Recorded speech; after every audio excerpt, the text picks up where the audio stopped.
Thought y'all might need a little wake-up video this morning with your coffee. And yes, we're trying to make construction sexy again. Was it ever sexy? My name is John Sebastian. I'm one of the leaders of Sebastian Construction Group, and excited to be a part of this conference this morning. Although we've built or constructed meaningful architecture, as we like to say it, for over 76 years now, all across Texas, across the country. We only recently opened an office in Austin about 4 years ago. And the architectural community here has welcomed us, so they've embraced us, they've engaged us. And we just wanted to be a part of this today just to say a little bit of a thank you to you guys for treating us the way you have, and we're grateful for that. So I am a architect myself. Yes, I went to the dark side many, many decades ago of construction, but it makes me appreciate more as I came into Austin the depth and the quality of firms that are here. I know that's tough competition for you guys, but it says a lot about Austin and the architectural community. And even more impressed that y'all put this together, this two-day conference together. That's impressive, and proud of you guys. So anyway, glad to be a part of it. Have a great day today, and I look forward to being a part of it. Thanks.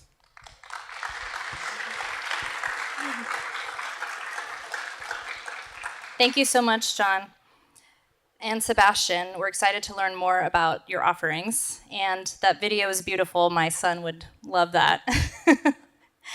Now on to our keynote speaker, someone I've been eager to welcome to Austin after hearing her speak at a conference in Baltimore last year.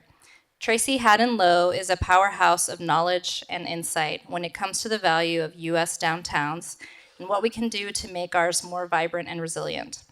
Tracy is a fellow at the Ann T. and Robert M. Bass Center for Transformative Placemaking at the Brookings Institution, where she brings together her passions for commercial real estate, infrastructure, racial justice, and governance.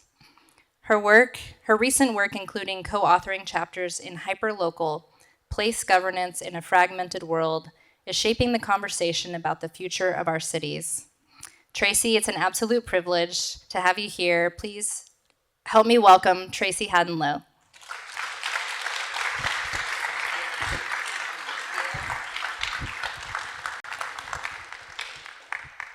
Good morning. Hi, everyone.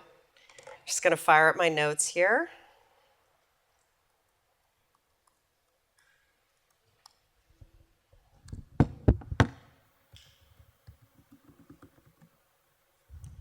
Okay, so I'm here to talk about 5 challenges for the future of downtowns.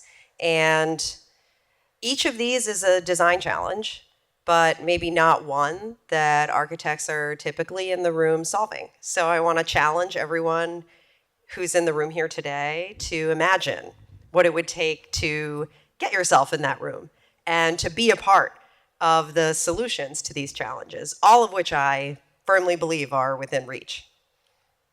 Okay, so raise your hand, please, if you've heard about the doom loop and how cities are over. Okay, a few people have heard about this. Very good news to me that in Austin, at least, I don't see every hand up because Austin it's a rapidly growing region, right? Every hand was up in Baltimore. But Austin is also impacted by regional, national, and even global trends that are going to come to land in particularly unique ways for downtown and are already creating real challenges for Austin's resilience and long-term viability. It's hard to disentangle it all because there's like 4 converging crises all going on at the same time that are bringing cities to an inflection point. Obviously, we went through the pandemic, and that caused big shifts in demand across places, actually resulting in net a big surge in demand for Austin as a region. But there was also a resulting economic downturn that hurt players at a lot of levels within the economy temporarily during the pandemic, and we're still dealing with some of the fallout from inflation. The Black Lives Matter movement has grown into a widespread call for progress on racial justice during this same time period. And finally, everyone in Texas has become newly aware that climate change-related disasters are escalating in cost and impact on the built environment. So this convergence is an opportunity to reset and reimagine downtowns. And Austin needs it more than anywhere else. Leaders in government, business, and neighborhoods have to come together to create a shared set of facts on the need to make Austin more walkable, transit-oriented, and integrated, anchored by quality jobs and opportunity industries. A shared set of facts on what the benefits for the people of Austin and its communities would be if that happened. And finally, clarity on what the role of public policy in creating these more connected, inclusive, and vibrant communities is. So the good news is that there's a lot that the people in this room and the people you know can do about the converging crises. And whether and what actions are taken is a choice. So today I hope I can kick off a conversation amongst all of you as leaders in Austin about how to be proactive about inclusive development to prepare Austin for the next generation of economic, social, environmental, and political change. Austin is an amazing place. I haven't been here in over 10 years. So just imagine what it's like for me waking up here this morning and seeing all of these cranes. Imagine what it's like for me walking up and seeing this building, which was not here the last time I was in Austin. It's incredible how this place is evolving. It is gorgeous and exciting to be here. Thank you so much for inviting me. But prior to the pandemic, Austin's downtown was in last place for job market share change. So while Austin is growing a lot, where is that growth happening? What this means is that everywhere else in Austin is growing faster than downtown, like literally everywhere else. So that brings me to the first section of my talk today. The unique and inescapable challenges and pressures that downtowns are facing, and why Austin needs a vision for rebuilding better that leverages downtown as a cantilever for shared prosperity. Okay, so since I didn't see a ton of hands, I'm going to do a quick review on what the doom loop is. So we can think about what suburbanization in the previous era did to cities. Basically, there's some kind of structural shock that causes reduced demand for downtowns, that causes urban revenues to fall, whether that's commercial property values or sales and hospitality tax income, transit fare collections, what have you. If revenues fall, then there's less money available to provide services. Jurisdictions have to cut services in order to match what they can afford. But reduced service quantity and quality is going to, once again, reduce demand for the overall place. And so this becomes something that was originally kicked off by a one-time exogenous negative shock can become a negative and self-reinforcing spiral, the doom loop, that leads to urban decline. So here's how we're thinking about what to do about the doom loop at Brookings. It's not a given that because lots of people have their hearts in the right place or unemployment is low, that recovery from a disruption like COVID will be equitable. In fact, I'm going to show you guys some data about how inequality is actually getting worse in Austin by some measures. Okay, so here's that chart again. I showed you the super sad, gigantic negative orange bar. That's job market share in the downtown. But now with the blue bar, I'm also showing residential market share, population market share over the last decade leading up to the pandemic, the last 20 years leading up to the pandemic. Okay, and so you can see this isn't just job market dynamics shifting in Austin, right? The downtown is really not like it's the downtowns of other peer cities, right? Residential downtowns are taking off all across the country, but it's not happening here in the urban core of Austin. And to be honest, this is wild, right? Like what the Portlands and the Nashvilles and the Charlottes of the world are going through, that's a challenge in and of itself because this is a big shift in the historic role of downtowns as job centers, right, as economic centers. So it's hard enough to do this pivot from job center to like live, work, play. That's a tricky adaptation that a lot of these cities are trying to figure out. But what's happening in Austin is like neither thing.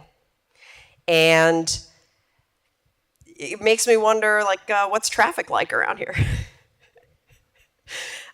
Because this raises big questions about what is the future role of downtown in Austin at all? Who's it going to be for? What's it going to do? What's this highly accessible land area going to do? So our Brookings Metro Monitor looks at multiple measures of growth, prosperity, and inclusion for U.S. regions. And in our most recent iteration, we found that at the inflection point of the pandemic, Austin was the #1 metro area in the entire country for cumulative job growth in the last 10 years. Just absolutely, #2 is not close. Right? This is really impressive stuff. The Austin economy is booming. And that growth is translating into real prosperity.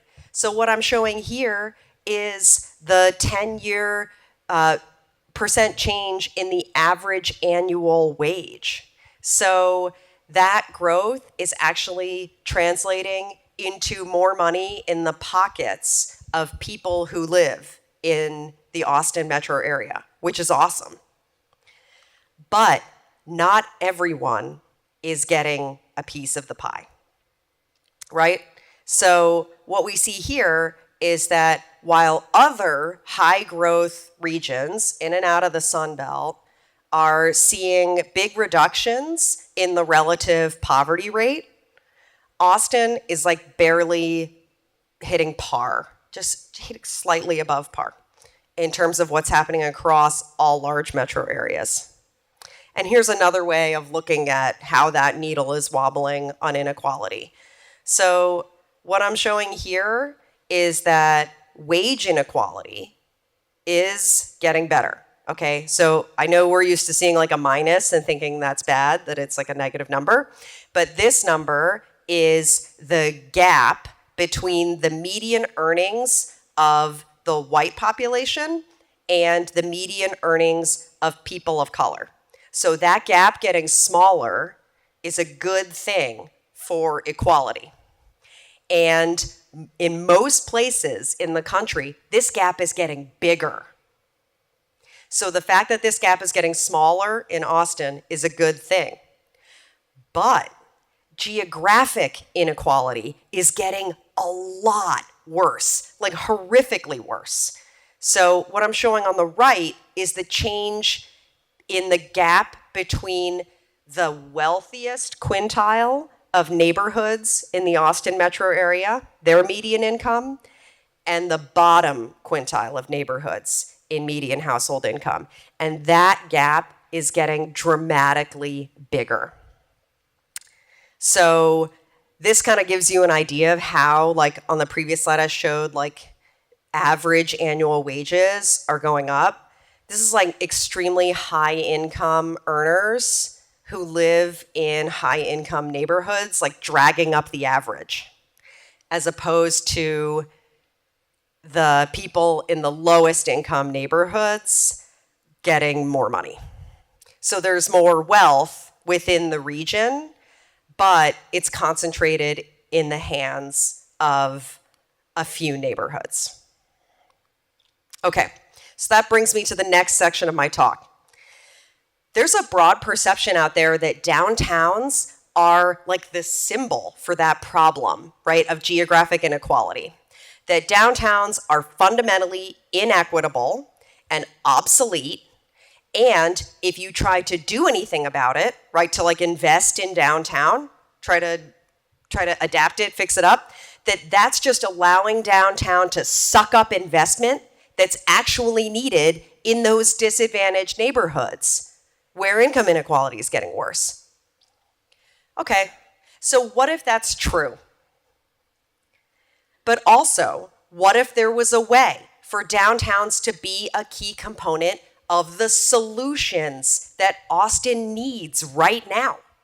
Let's jump in and run through 5 design challenges that are going on with downtowns right now and how solving them could be the key to shared prosperity. Okay, so first, downtowns have experienced significant disruptions since the pandemic that have made workers, visitors, and residents feel uneasy. We did field work in 4 of the biggest and most established downtowns in the United States in the fall of 2022. And what we heard in interviews was that the increased visibility of public drug use, high-profile violent crime, vacant storefronts, emptier streets, and harassment was making people feel as though the city was falling apart and the government was not doing anything about it. Does this sound familiar to anyone in Austin? Is that ringing a bell? I'm seeing some heads nodding. Let me tell you who else it sounds familiar to. The people who live in those disinvested neighborhoods that I was just talking about have actually felt this way for a long time. And so part of the problem in starting to talk about solutions is that it can be offensive when it's suddenly breaking news that disorder and crime is like a problem just because it's happening downtown. Why wasn't it an urgent issue when it was happening where it's always been happening, in these disinvested neighborhoods? So being sensitive to that, being inclusive of those feelings is part of starting to work towards solutions. Let's unpack it. So what I'm showing in this figure is that it was true in these big cities that I was visiting that crime was way up. And to be clear, it was up everywhere in the United States. But what's interesting about this figure is that it shows the spatial pattern within these 4 cities of which kind of crime was up by how much and where. And what this figure shows is that the vast majority of the increase in crime between 2019 and 2022 happened outside of downtowns. Just like before the pandemic, it was concentrated in those disinvested neighborhoods. Now, I'm not trying to blame crime on those neighborhoods. There is an extensive body of evidence that targeting investment and interventions in higher crime communities in partnership and consultation with the people who live and do business in those communities is extremely effective, especially for combating violence. A lot of downtowns are talking about wanting those kinds of solutions right now. But it is a serious problem if the voices of those most impacted by crime are drowned out by media, politicians, or a public that is hyper-focused on crime downtown. I'm pointing out this mismatch between where crime predominantly clusters and people's perceptions, not to delegitimize the concerns of downtown stakeholders, but just to say that the impact of crime in other parts of the city, that has an impact on people's perceptions of the city as a whole and the downtown. So we need to be smart about understanding the spatial distribution of crime and allocate resources accordingly in order to address it. We also need to understand what's driving this hyper-focus on crime downtown if it's not actual crime rates. So here's what we found in our research. What I'm showing here is kind of hard to understand, and I should not have made this graph, but it's important. I shouldn't have made this graph because it has the two bars, the orange and the blue bars, are not related. I'm sorry. Other than that, they have the same unit of measure, and so I could make them share a y-axis.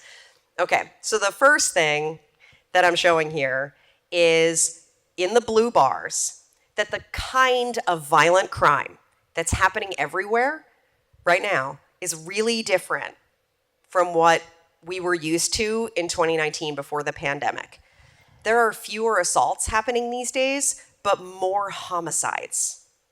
And that is legitimately scary, even if crime totals were not changing. So there's a real reason that people feel it's not just vibes, right? There's a real reason that people are more scared than they used to be because nobody wants to be murdered. Okay, now what am I showing in the orange bars?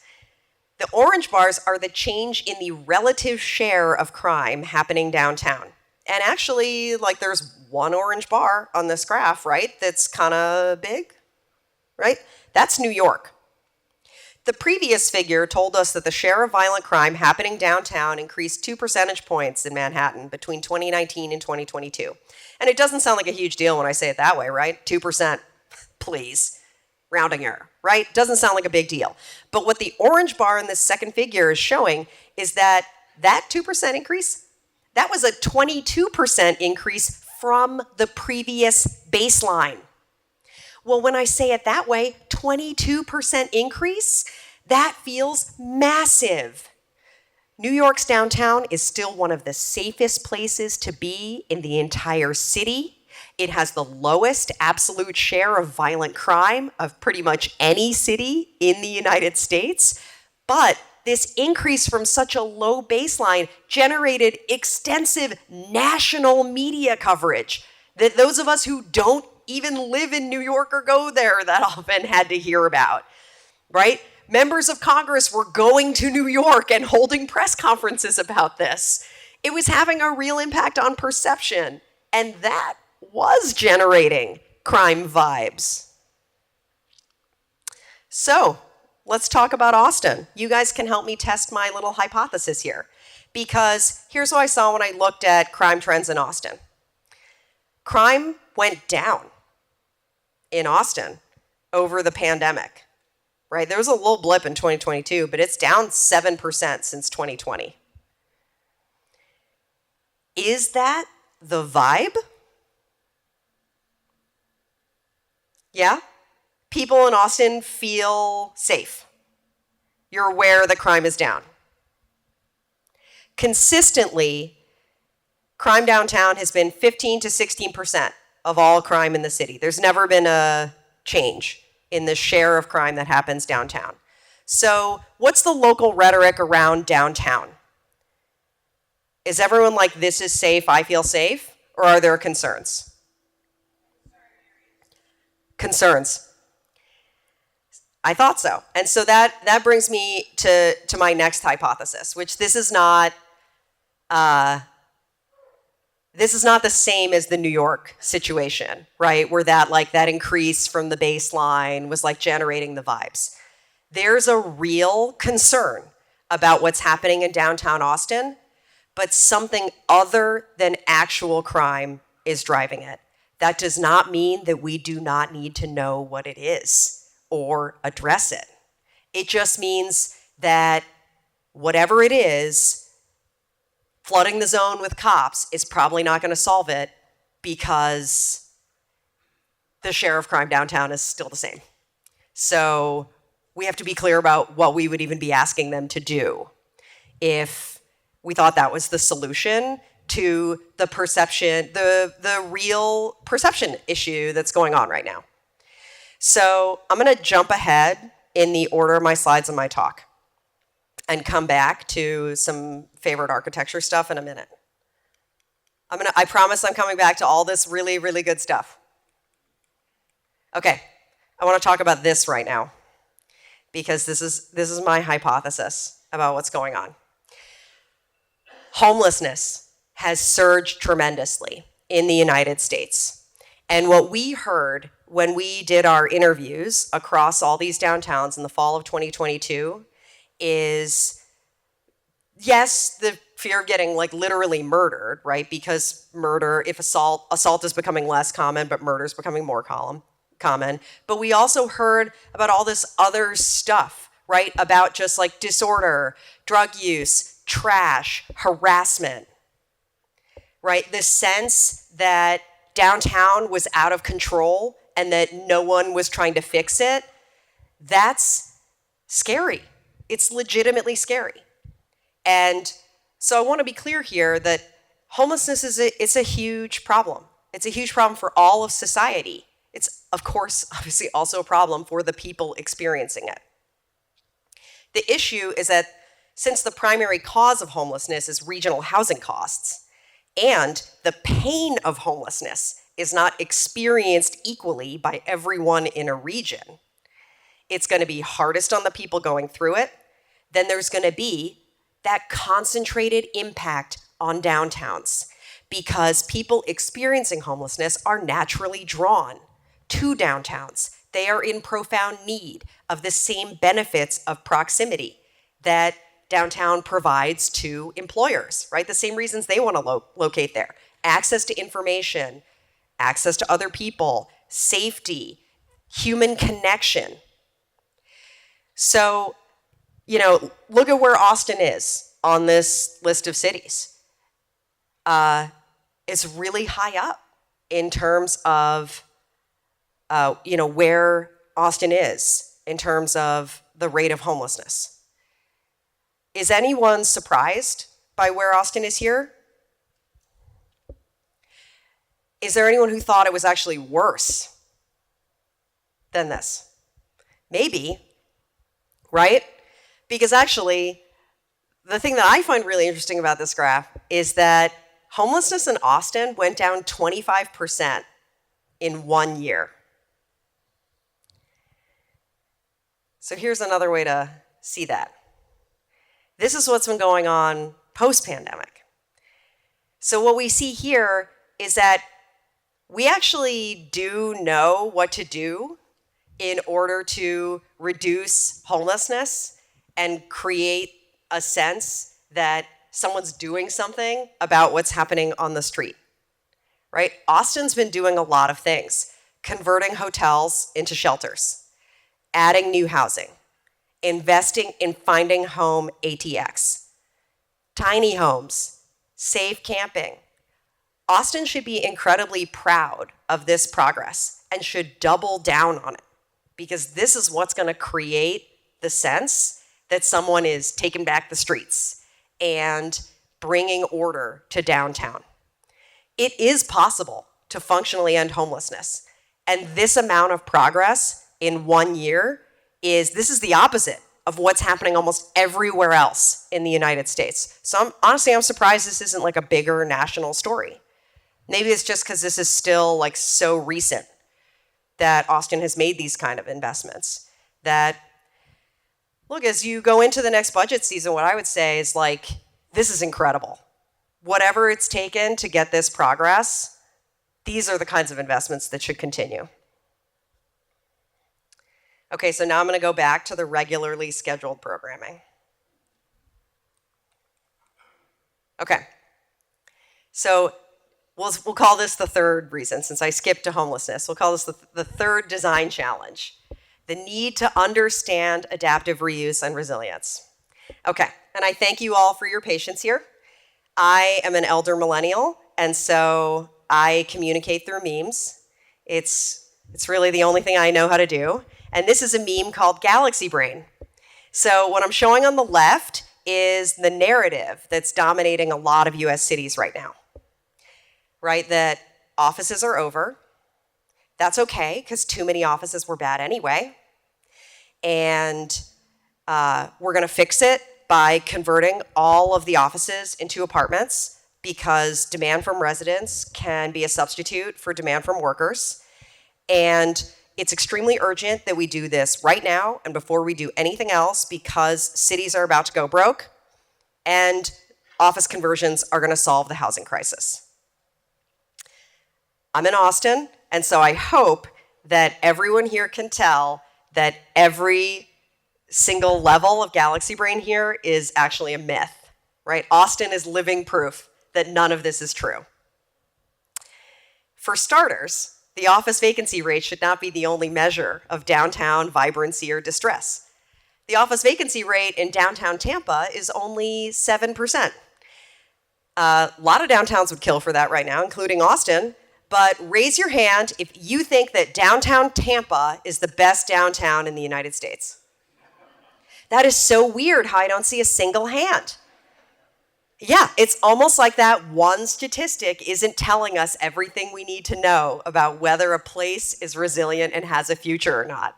So let's think bigger to understand why there is very high office vacancy in Austin right now. It's over 20% downtown.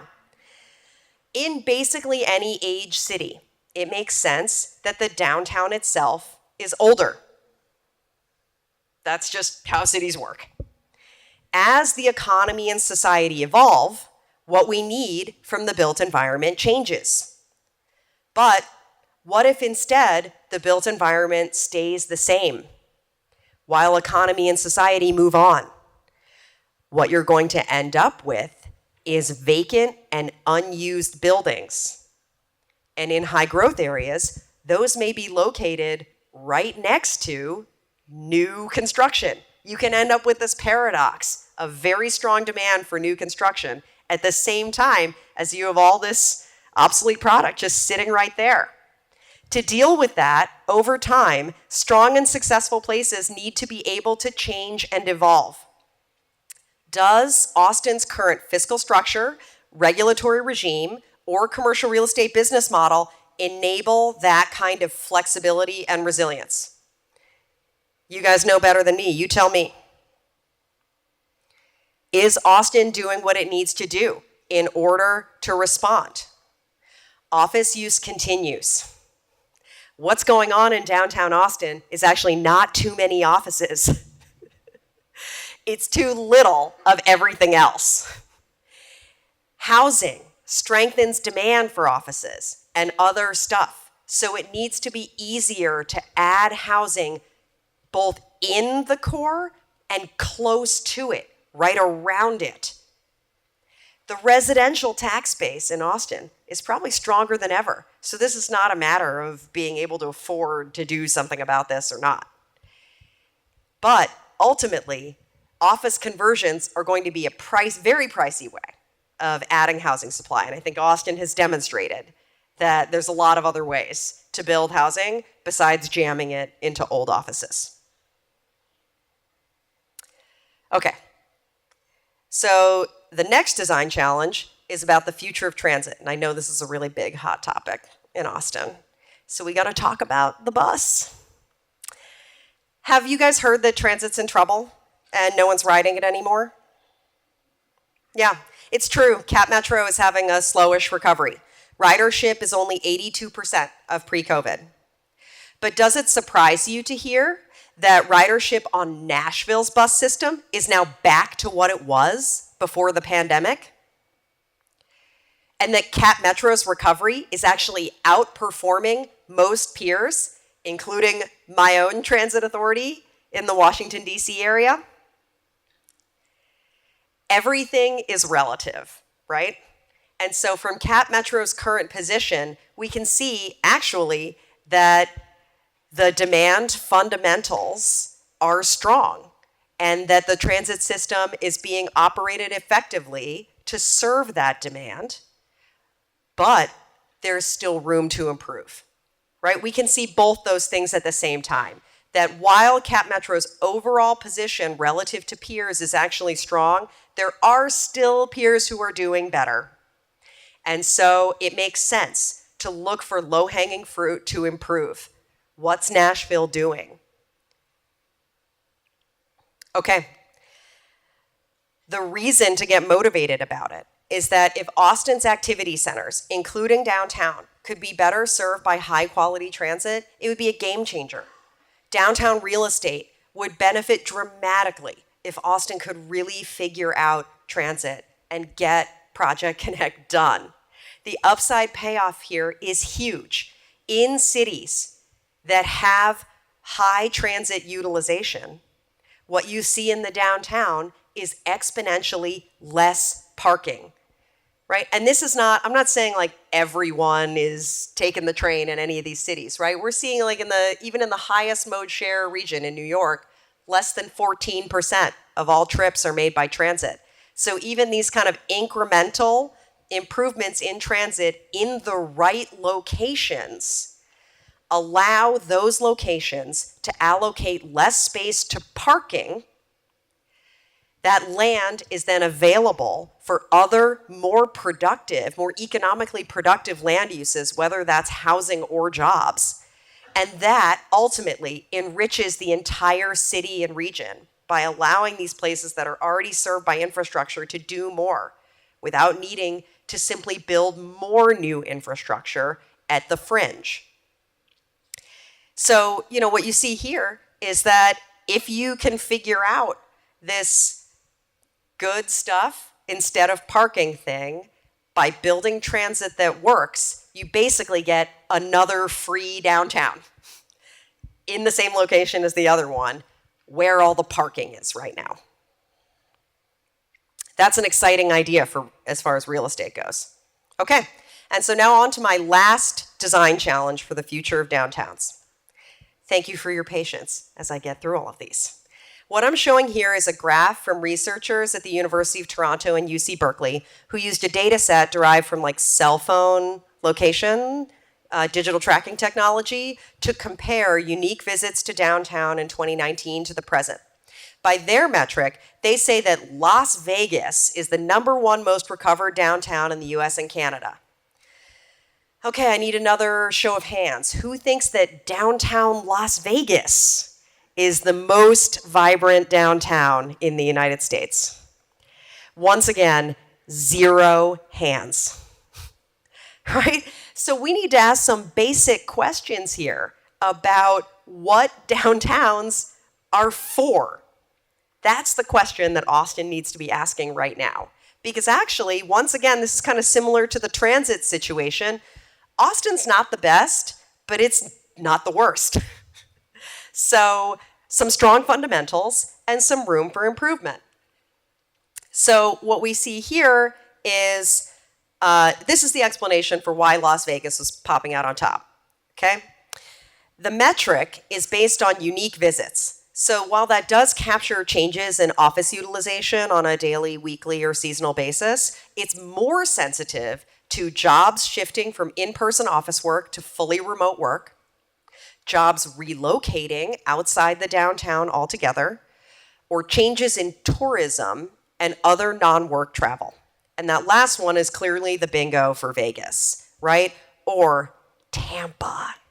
This is a graph of downtown Tampa, also based on cell phone digital tracking technology. So both before the pandemic and in recovery, the single biggest share of downtown foot traffic in Tampa is visitors. And actually, this is not just a Florida or a Vegas thing. This graph is the same shape for Philadelphia. I bet it has the same shape for Austin. So, what this is telling us is that visitors are an important category that we need to better understand and serve if we want downtown foot traffic to recover. And once you're not Vegas, visitors are a category that includes both out-of-town tourists and casual locals catching the game, visiting their lawyer, their therapist, whatever. So, while Vegas can juice their numbers with a super strong tourism recovery, that's not going to be the case in your Austins or in Austin's peer cities. The challenge there is that during the pandemic, people who live elsewhere in the region stopped coming downtown, and they have not returned. What are the barriers that are stopping your neighbors just a few miles away from coming downtown? What's stopping you from coming downtown? And what can be done about it? Knowing that the vast majority of travel is actually non-work travel, this isn't about employer policies regarding how many days you need to be in the office. It's not just about that. This is about creating a downtown that feels safe, that feels welcoming, that feels legible, that feels exciting and attractive. And not just to one kind of person who has one kind of commute and one kind of job.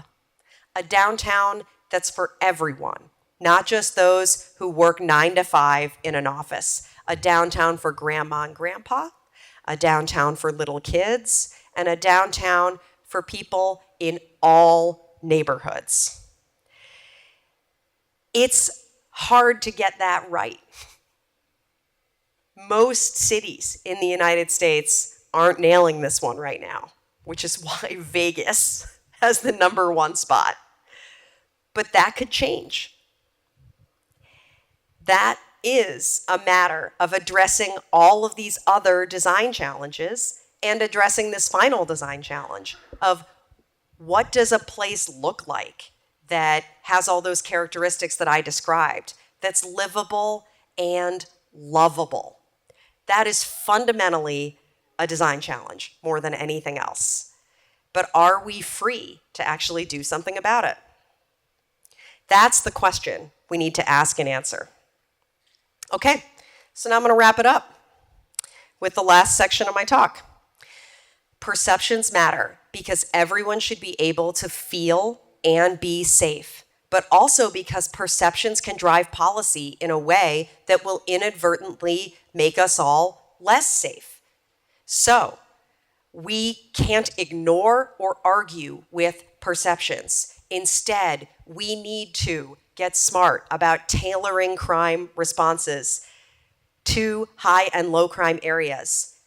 In places where actual crime is low, we address perceptions by investing in the built environment, placemaking, and place governance to promote reassurance and belonging.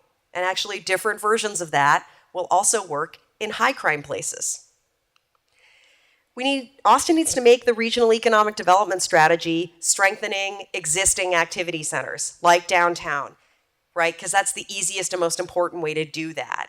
It is wild, the amount of job growth in Austin that is locating outside the downtown. And ultimately, I see all this spec office that's coming up here. The market thinks that there's demand for this. And so the public sector needs to align.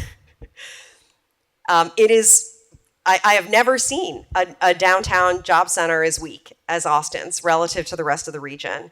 And in a typical regional economy, a strong downtown job center provides proximity that boosts the productivity of the whole region, creating new ideas and companies that can take root elsewhere nearby. So that's a secret sauce that Austin has yet to figure out. And part of that is figuring out transit-oriented development. The changes that COVID has made to commuting patterns are going to be sticky.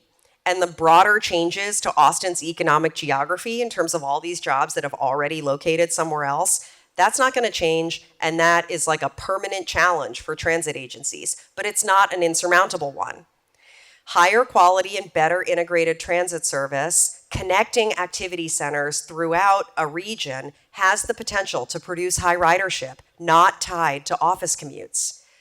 That's a network of frequent all-day bus routes that connects communities beyond downtown. And it's not a new idea. even though maybe Project Connect feels new in Austin. These networks have long been present in Canadian metro areas as well as in Europe. And that's why they have significantly higher transit mode share in Canada. Creating these kinds of bus networks in the US requires extraordinary and sustained acts of political will and stable funding that are almost without precedent in the US. It is really hard for us to hear the phrase high quality and bus in the same sentence. There's a credibility issue just like right out the gate there. But the answer isn't to try to invent some kind of mode that doesn't exist but is bus shaped. The answer isn't to try to do something else instead that's going to be 10 times as expensive and run at the same speed and capacity. The answer is to just sit with that discomfort and just admit, I am bad at saying high quality and bus in the same sentence, but I could get better. I took the bus from the airport to downtown Austin last night, and I can safely tell you guys there's plenty of low-hanging fruit to improve this bus service. Easy design stuff, from the vehicle to the wayfinding to the technology. And I know that this region has had many conversations about trying to make the case for prioritizing these investments. You are really on the right track, okay? In other regions of the United States, it's hard to even get on the table the idea, for example, of creating a dedicated bus rapid transit line that connects two non-downtown activity centers to each other, right? The fact that Project Connect has that inside scope is what's necessary to produce that high all-day, 7-day mode share that transit needs in order to free up real estate and address traffic and serve actual travel demand. Like, that's huge. And, you know, the Nashvilles and the Columbuses of the world are like just starting to take the run at this. Austin is actually ahead of those metro areas. It just doesn't feel like it right now because, of course, Project Connect is going to take years to implement. It's hard. It's real. But don't give up. There is such a thing as high-quality bus. Okay, and there are people far more expert than me who have devoted their entire careers to building a movement to end homelessness. I'm not them. I'm just here to validate that there is a robust evidence base that big cities can make progress on this, and Austin is living proof. Just keep it up. Don't blink. Remember that the downtown coalition of the 90s no longer controls most US cities, so you can't just do condos. Cities across the US are trying to figure out these next generation approaches to how to raise revenue, manage growth, promote economic development, and share power that explicitly acknowledge the economic, physical, social, and civic challenge of inequality and tackle it head on. Project Connect is an inequality solution. Tailored public safety solutions are inequality solutions.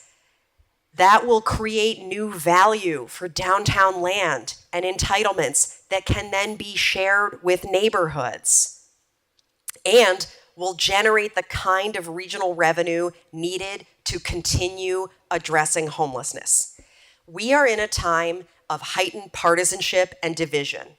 We're emerging from a period of isolation.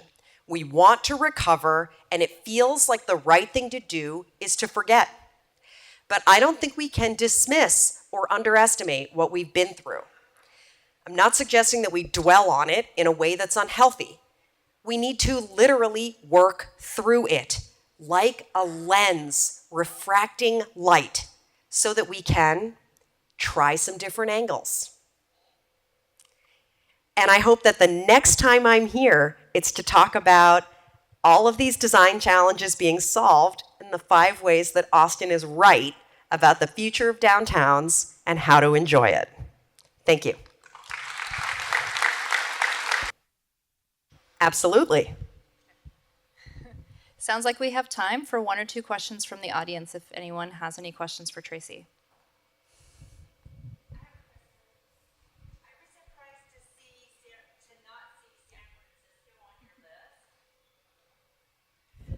Yes. You mean on the list of cities who have super bad homelessness problems? You mean on the list of cities that have super bad homelessness problems? Yes. So I made that list using a data set that is collected annually and by local, what are called continuums of care, and then reported to the U.S. Department of Housing and Urban Development. And typically, continuums of care do these counts. They're called point-in-time counts, and they do them annually. San Francisco did not conduct a point-in-time count in 2023. They just didn't do it. And so if you look at my 2022 list, you'll see that San Francisco has the worst homelessness problem in the United States. If you look at their most recent data. But I wanted to show you guys an analysis based on 2023 data, because if we just went to 2022, you see Austin's problem getting worse, right? It's only very recently that Austin's problem has started to get better. And so I'm sure that San Francisco, well, I shouldn't say I'm sure. It is extremely likely that San Francisco will do a count next year. And so then we'll have a more complete data set. But it's not just San Francisco, Seattle, and a couple other jurisdictions did not do, or at least did not report to HUD 2023 counts. Sometimes it's because jurisdictions want to do their count they want to use a different methodology than one that HUD will consider acceptable. That is something that's a conversation that's going on in Seattle right now, because the HUD methodology is actually not great. There is actually a legitimate point that there's a better way to measure homelessness. But I want to be able to compare across metro areas. And so, I'm stuck with the kind of behind the times, national way of measuring these things. But certainly, homelessness is not getting better in San Francisco, right? And so Austin is doing something different than what San Francisco is doing. And that's something to lean into.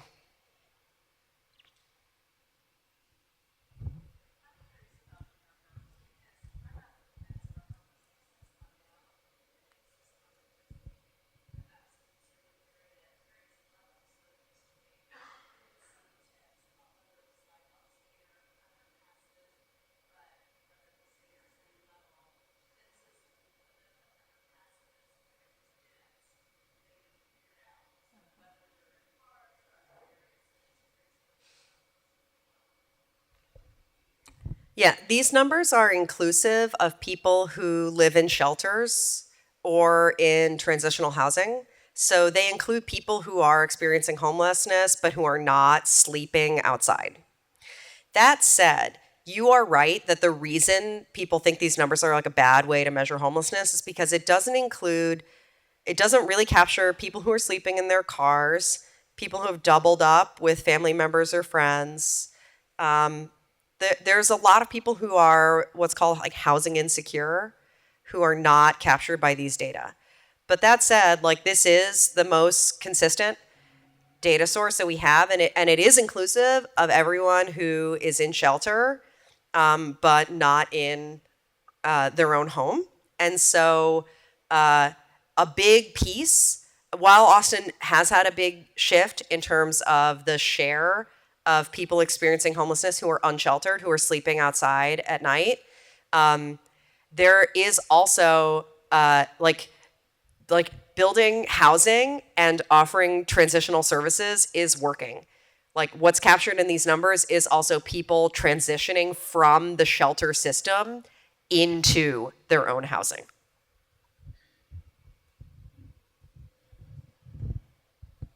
The other issue with the PIT count is that it excludes people who are incarcerated.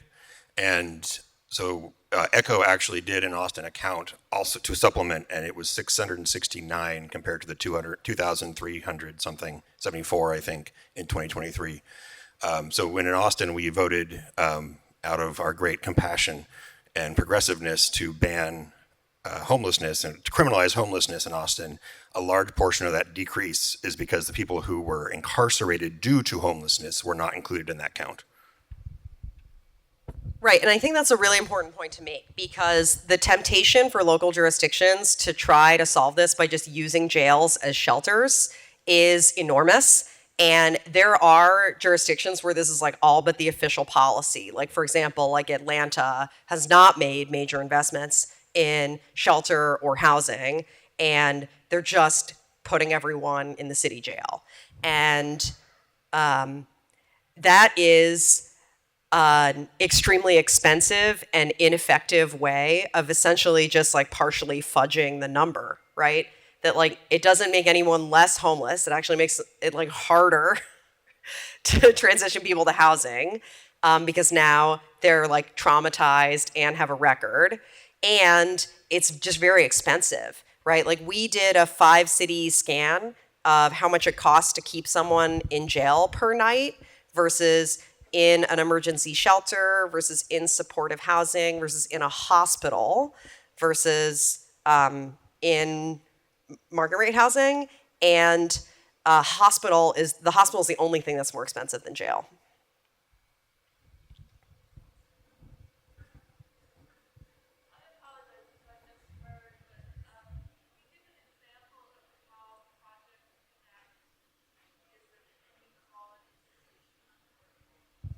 Yeah, so the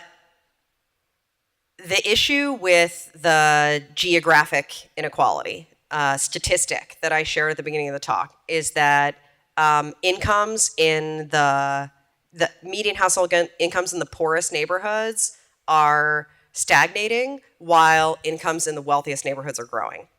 And one of the ways to address that is to better connect people in those neighborhoods to opportunities, right? To chances to improve their incomes.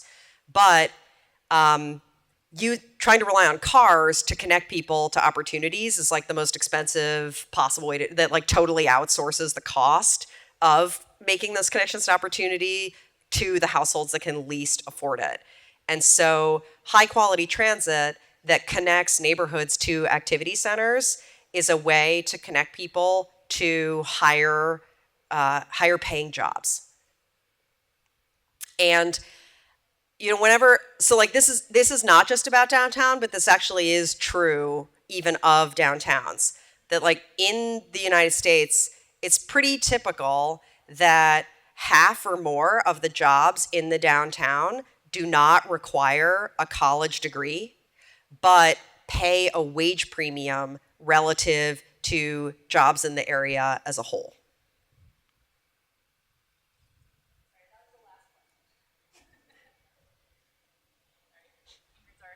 Timekeeper. Thank you so much, Tracy. It's been a privilege to have you here today. Thank you so much.